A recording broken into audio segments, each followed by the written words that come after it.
Assalamu Alaikum. Welcome to our channel. In Islam, the Quran and teachings of Prophet Muhammad, peace be upon him, are like guiding stars, showing us how to find spiritual enlightenment. Today, we'll explore what guidance means in Islam, how the Quran and Sunnah help us, why having spiritual teachers and a supportive community matter, and practical steps for starting your spiritual journey. Guidance in Islam means being led toward goodness and peace by following Allah's word in the Quran and the Prophet peace be upon him teachings. It's like having a map to lead us on the right path. We get this guidance from the Quran, which is like a manual for life, and from the Prophet peace be upon him example, which shows us how to live the Quran's teachings. The Quran is like a spiritual compass, guiding us toward Allah and showing us how to live a good life.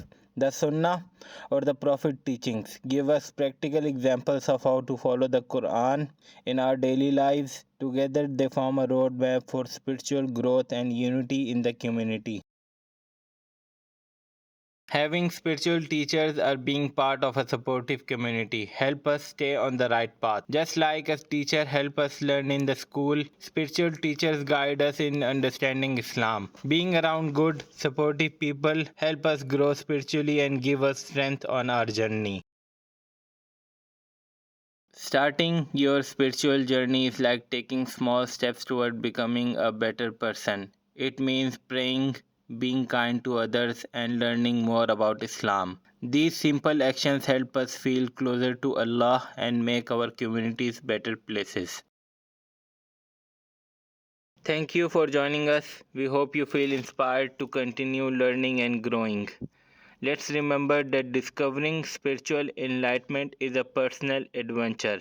By following the Quran, learning from the Prophet, finding good teachers, or being part of a supportive community, we can all grow spiritually. If you enjoyed this video, please like and subscribe for more content on spirituality and personal growth.